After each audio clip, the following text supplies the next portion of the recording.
नमस्कार। आज मैं आपको महान धनुर्धर कर्ण के पुत्रों की कहानी सुनाऊंगा। कर्ण के 9 पुत्र थे। वृषसेन, चित्रसेन, सत्यसेन, शत्रुंजय, सुषेण, प्रसेन, भानुसेन, द्विपद और वृषकेतु। वे सभी अपने पिता की तरह ही महान योद्धा और कुशल धनुर्धर थे। महाभारत के युद्ध में उन्होंने अपने पिता के साथ कौरवों की ओर से लड़ाई लड़ी। उन्होंने कई पांडव योद्धाओं और उनके सहयोगियों के खिलाफ वीरतापूर्वक युद्ध किया, अपनी बहादुरी और युद्ध कौशल का परिचय दिया। वे पांडव सेना के लिए एक बड़ी चुनौती साबित हुए। महाभारत के युद्ध के 13वें दिन कौरवों ने पांडव सेना को हराने के लिए एक चक्रव्यूह रचा। चक्रव्यूह को भेदना बहुत कठिन था और केवल अर्जुन और श्री कृष्ण को ही इसे तोड़ने का पूरा ज्ञान था। लेकिन उस दिन अर्जुन युद्ध के दूसरे हिस्से में व्यस्त थे, इसीलिए उनके युवा पुत्र अभिमन्यु ने चक्रव्यूह में प्रवेश करने का फैसला किया, परंतु वह प्रवेश करना तो जानते थे, किंतु बाहर निकलना नहीं जानते थे। अभिमन्यु ने वीरतापूर्वक चक्रव्यूह में प्रवेश किया और कई प्रमुख कौरव योद्धाओं जैसे कि दुर्योधन के पुत्र लक्ष्मण को मार गिराया। अभिमन्यु के पराक्रम से भयभीत होकर कौरव योद्धाओं ने धर्म के नियमों का उल्लंघन किया और एक साथ मिलकर अभिमन्यु पर हमला कर दिया। इसी दौरान कर्ण ने एक महत्वपूर्ण और अनैतिक कार्य किया। जब अभिमन्यु अकेले ही कई महारथियों से लड़ रहे थे, तब कर्ण ने अपने बाणों से अभिमन्यु के धनुष की प्रत्यंचा यानी कि धनुष की डोरी काट दी। इसके बाद उन्होंने अभिमन्यु के रथ के घोड़ों और सारथी को भी मार डाला, जिससे अभिमन्यु निहत्थे और निसहाय हो गए। जब अभिमन्यु बिना किसी हथियार के युद्ध कर रहे थे, तो दुशासन के पुत्र ने एक गदा से उन पर हमला किया और इस तरह अभिमन्यु की मृत्यु हो गई। कर्ण का अभिमन्यु के धनुष की प्रत्यंचा काटना एक अधार्मिक और अनैतिक कार्य माना जाता है, क्योंकि युद्ध के नियम के अनुसार निहत्थे योद्धा पर हमला नहीं किया जा सकता था।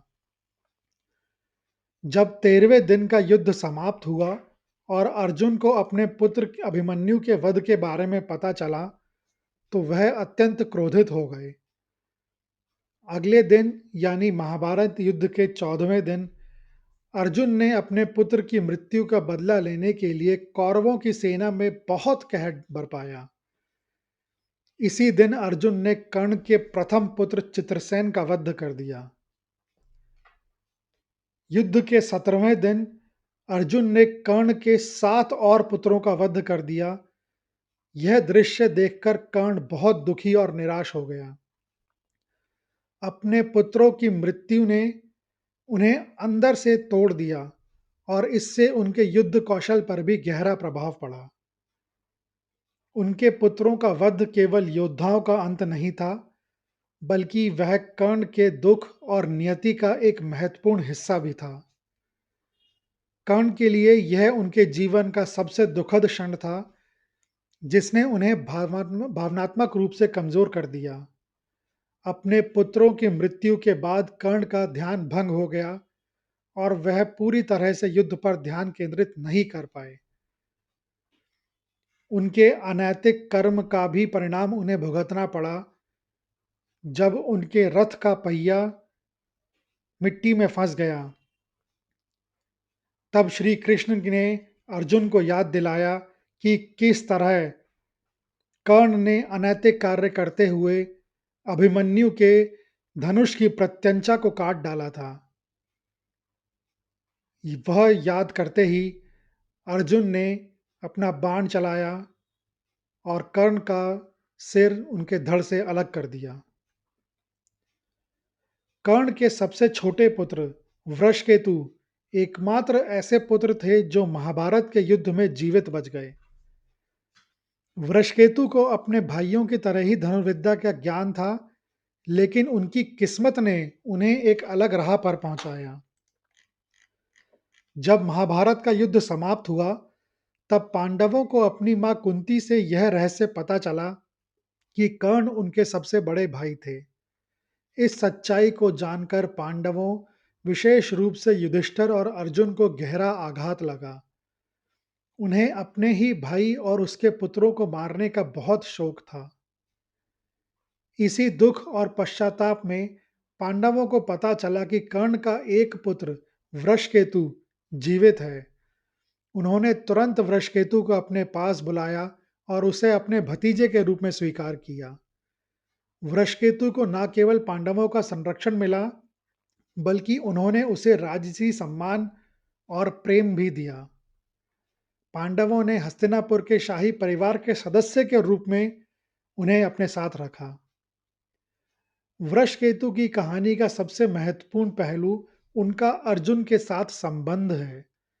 वृषकेतु के पिता कर्ण को अर्जुन ने मारा था, फिर भी वृषकेतु ने अर्जुन को अपना गुरु बनाया। अर्जुन ने भी अपने भाई के पुत्र के प्रति अपना स्नेह और पश्चाताप दिखाते हुए उसे बहुत ही लग्न और प्रेम से धनुर्विद्या का ज्ञान दिया। अर्जुन ने वृषकेतु को कई दिव्य और शक्तिशाली अस्त्र शस्त्रों का ज्ञान दिया, जिसमें ब्रह्मास्त्र, वरुणास्त्र, अग्नि अस्त्र और वायु अस्त्र जैसे अस्त्र शामिल थे। कहा जाता है कि वृषकेतु ब्रह्मास्त्र का ज्ञान रखने वाले पृथ्वी के अंतिम योद्धा थे।